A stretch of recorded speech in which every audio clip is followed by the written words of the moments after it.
Hi, my name is Nicholas Dillard. I'm a psychology major. My pronouns are he, him, and I am currently 17 and I turn 18 in September. My broad culture is the first one I chose was Gen Z.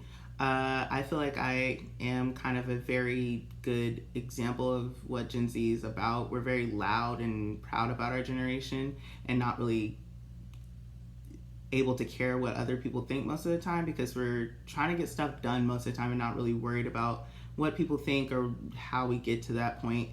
We're also very accepting as a generation, and I genuinely will be friends with anyone as long as you're a good person, as long as you're not making bad decisions for yourself or me.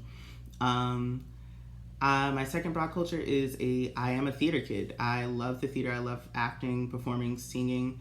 I was in about 3 productions in high school, and I was also an improv captain, which came along with multiple improv show nights. We do what we call like competitive improv, which means we were versing a different team. So I had about 12 game nights, quote unquote. My other broad culture is the LGBTQ community. I am a bisexual man, and it's such a big aspect of my life, seeing as I have a little bit of a conservative family, so sometimes my chosen family is more accepting, and I genuinely go to them more than talking to my sister or my other sister or different family members. I generally talk to my chosen family more most of the time.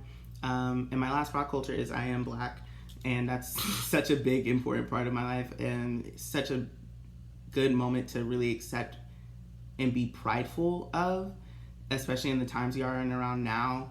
One thing that does conflict a lot is a big part of the Black community is going to church, and I personally don't like church. I find like going in there, the energy, the people can be nice, but you don't know if it's like that fake nice.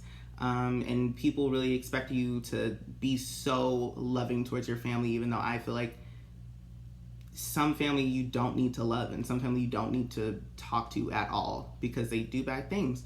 And not everyone in your family deserves respect. Respect should be earned instead of just automatically given.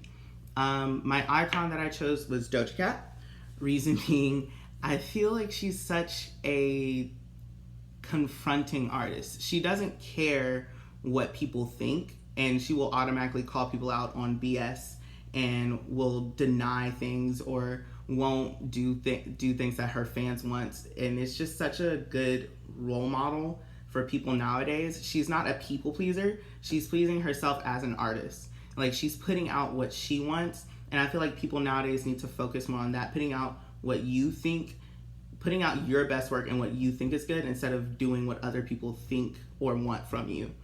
My media that I chose was Atlanta Pride, and it's such a euphoric time to be around. We have our own Pride Month in October, and it's such a euphoric time to really just like be in the city because it's a literal whole city shut down for like the month. You cannot get in and out of Atlanta. It's so hard because it's in Midtown, which is generally in the center, and that entire area is gay owned. So like for the entire month, Piedmont Park is so hard to get into, and it's so hard to do anything around. But if you're going there for the experience, it's so fun.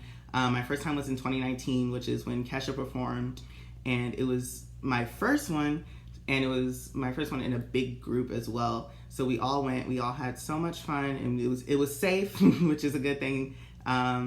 So if you ever are around Atlanta during October, be sure to stop around Midtown. Like I said before, my name is Nicholas Dillard, and I cannot wait to be in class with all you guys.